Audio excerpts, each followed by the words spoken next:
नमः शिवाय, जय माता दी। दोस्तों, आपको इस वीडियो में मैं आज बताऊंगी कि अगर आप गणेश जी की मूर्ति अपने घर ला रहे हैं, लाने का सोच रहे हैं, या फिर पहली बार आप गणेश मूर्ति की स्थापना अपने घर के लिए करने जा रहे हैं, तो आपने किन बातों का ध्यान रखना है और वह ज़रूरी बातें जो आप मूर्ति खरीदते समय ध्यान में रखें। जैसे कि आप सभी जानते हैं, गणपति स्थापना का पहला जो चरण होता है वह तो गणेश जी की मूर्ति खरीदना ही होता है। तो गणेश जी की मूर्ति खरीदते समय आपने ये ध्यान रखना है कि गणेश जी की जो सूंड है वह किस तरफ होनी चाहिए, दाईं तरफ या बाईं तरफ।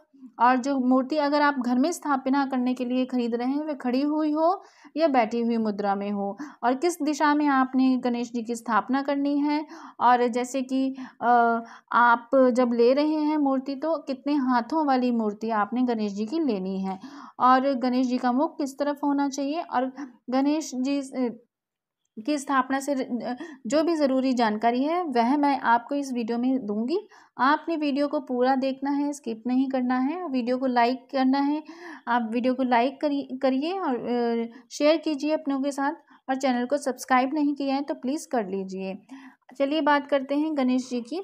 और जैसे कि हम सभी जानते हैं कि गणेश चतुर्थी का त्यौहार जो है हमारे भारत देश में कितना ही धूमधाम से मनाया जाता है। और जब भी गणेश जी की आप मूर्ति अपने घर में लेकर आते हैं तो ध्यान रखिए, गाजे बाजे के साथ शंख भी ज़रूर बजाएं। शंख बजाकर भगवान का की स्थापना जब करते हैं, स्वागत करते हैं भगवान का, गणेश जी का, तो बहुत ही ज़्यादा शुभ होता है। और गणेश भगवान जो हैं वह प्रथम पूजनीय हैं। सबसे पहले पूजा करते हैं तो गणेश जी का ही हम नाम लेते हैं, प्रथम देव के रूप में पूजा की जाती है। और हम गणेश भगवान के जब भी यह त्यौहार मनाते हैं तो हमें विशेष ध्यान रखना होता है समय का। हमें शुभ मुहूर्त में ही पूजा करनी होती है, शुभ मुहूर्त में स्थापना करनी होती है। तो आइए बात करते हैं कि गणेश चतुर्थी की तिथि क्या है। गणेश चतुर्थी की जो तिथि है आरंभ हो रही है 18 सितंबर दोपहर 2:09 से 19 सितंबर दोपहर 3:13 तक रहेगी। ऐसे में गणेश चतुर्थी पर्व 19 सितंबर को मंगलवार के दिन धूमधाम से मनाया जाएगा। और इस दिन पूजा का जो शुभ मुहूर्त है वह सुबह 11:01 से दोपहर को 1:26 तक रहेगा। और जो गणेश जी का विसर्जन है वह अनंत चतुर्थी के दिन गणपति बप्पा का हमें विदा करना होता है। अनंत चतुर्थी के दिन, यानी कि अगर पंचांग के अनुसार बताया जाए तो गणेश चतुर्थी पर्व का समापन है इस वर्ष 28 सितंबर को गुरुवार के दिन होगा। और इसी दिन देश भर में गणेश जी का विसर्जन भी किया जाएगा। और गणेश चतुर्थी पर्व के दिन आप सुबह जल्दी उठकर स्नान करें, ध्यान करें, पूजा स्थल को अच्छे से साफ कीजिए। उसके बाद भगवान गणेश की विधिवत उपासना करनी है। आपने सुबह शुभ मुहूर्त में ईशान कोण में एक साफ चौकी पर नया कपड़ा आपने बिछा लेना है। भगवान गणेश की मूर्ति स्थापित करने के लिए आपने जब भी मूर्ति स्थापित करनी है वह दिशा होनी चाहिए, या तो आप उत्तर की तरफ पूर्व की तरफ करें। पहले कोशिश करें कि पूर्व की तरफ आप स्थापित करें। अगर नहीं होता पूर्व में तो उत्तर की तरफ आप चौकी लगा सकते हैं। लेकिन आप ध्यान दीजिए कि पश्चिम या दक्षिण, यह दो दिशाएं ऐसी हैं जहां आपने स्थापना नहीं करनी है गणेश जी की। और आपने जब भी आप स्थापना करेंगे इस बात का आप ध्यान रखिए। और जब भी आप गणेश जी की लेनी जाएंगी मूर्ति, आपने ध्यान देना है कि गणेश जी की जो सूंड है वह बाईं तरफ हो। जब बाईं तरफ गणेश जी की जो सूंड होती है तो वो बहुत ही ज़्यादा फलदायी होती है, आपके परिवार के लिए बहुत ही ज़्यादा शुभ होती है। सुख और समृद्धि इससे आपके जीवन में, आपके परिवार में आती है। और ध्यान रखिए दाईं तरफ ना हो। दाईं तरफ वाली सूंड जो होती है उसमें गणेश जी को मनाना थोड़ा कठिन हो जाता है। और अगर आप अपने घर के लिए स्थापना करने के लिए मूर्ति ले रहे हैं तो आपने बैठी ही मुद्रा में ही आपने गणेश जी की मूर्ति लेनी है। अगर आप ऑफिस में स्थापना करने के लिए ले रहे हैं तो उसमें खड़ी हुई मूर्ति का आप खरीदारी कर सकते हैं, लेकिन घर के लिए आपने बैठी हुई मुद्रा में ही गणेश जी की मूर्ति लेनी है। और ये बात आपने ध्यान रखनी है, गणेश जी की मूर्ति जब ले रहे हैं तो साथ में मूषक होना भी बहुत ही ज़रूरी है, क्योंकि गणेश जी का वाहन है मूषक और उनका होना ज़रूरी है। उनके बिना यह जो मूर्ति होती है गणेश जी की वह अधूरी मानी जाती है। तो इस बात का भी आप विशेष ध्यान रखिए।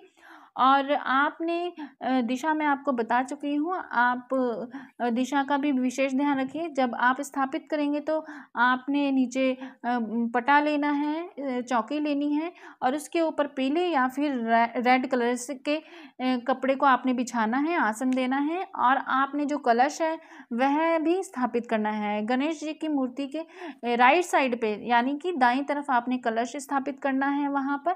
और कलश स्थापित करने के बाद आपने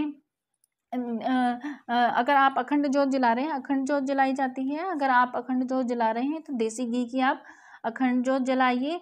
पुष्प अर्पित कीजिए गणेश जी को और दुर्बा बहुत ही ज़्यादा ज़रूरी होती है। दुर्बा तो आपने अर्पित करनी ही करनी है। पुष्प अर्पित कीजिए, मिठाई अर्पित कीजिए, मोदक का जो है वह भोग लगाना चाहिए। लड्डू कितने पसंद हैं गणेश जी को, यह आप सभी जानते हैं, तो गणेश जी को लड्डू का भोग भी अवश्य लगवाना है आपने और उनकी आरती करनी है विधि विधान के साथ। आपने जब भी आप लेंगे गणेश जी की मूर्ति, आपने इन बातों का बहुत ध्यान रखना है। और आप ये भी ध्यान रखें कि जब आप गणेश जी की मूर्ति ले रहे हैं तो एक हाथ में उनका टूटा हुआ जो दांत होता है हाथ में वह होना चाहिए, एक हाथ में आशीर्वाद वाली मुद्रा उनकी बनी हुई होनी चाहिए और एक हाथ में मोदक पकड़ा हो, ऐसा हम आपने मूर्ति लेनी है। इस बात का आप विशेष ही ध्यान रखें। और जो मूर्ति है वह हल्के वाइट या फिर पिंक कलर की रंग में ले सकते हैं। कोई भी प्यारा सा अच्छा सा ब्राइट कलर है मूर्ति का वह आप ले सकते हैं। और मूर्ति की जो पूजा है वह ज़रूर विधि विधान के साथ अच्छे से आपने करनी है। उनको स्थापना आप जब करेंगे, बप्पा जी की मूर्ति को आप घर लेकर स्थापित जब करेंगे तो आपने संकल्प लेना है कि आपने कितने दिनों के लिए उनको यहाँ विराजित करना है। वैसे तो 10 दिन के लिए गणेश चतुर्थी के दिन से 10 दिन के लिए लेकर आते हैं अपने घर में, लेकिन कुछ लोग 3 दिन, 5 दिन, 7 दिन या 9 दिन के लिए भी अपने घर में स्थापित करते हैं। तो आप जिस दिन लेके आएंगे, स्थापित करेंगे, तो आप पूजा करेंगे तो संकल्प आपने पहले दिन बता देना है। और जो मूर्ति पूजा होती है वह बहुत ही ज़्यादा अच्छी मानी जाती है। प्रेम पूर्वक आपने मूर्ति की पूजा करनी है गणेश जी की स्थापना करके। और ध्यान रखना है, आपने अगर गणेश जी की स्थापना की है तो घर में लॉक लगाकर कभी ना जाएं और उनको टाइम टू टाइम, सुबह दोपहर शाम, उनको भोग ज़रूर लगाइए और जो दीपक है वह जलता रहे। सुबह शाम आपने आरती गणेश जी की अवश्य करनी है। यह थी जानकारी मूर्ति लेने के समय आपने कौन सी विशेष बातों का ध्यान रखना है। और वीडियो अच्छी लगी है, वीडियो को लाइक कीजिए, चैनल को सब्सक्राइब कीजिए और वीडियो ज़रूर शेयर कीजिए अपनों के साथ। ओम नमः शिवाय, जय माता।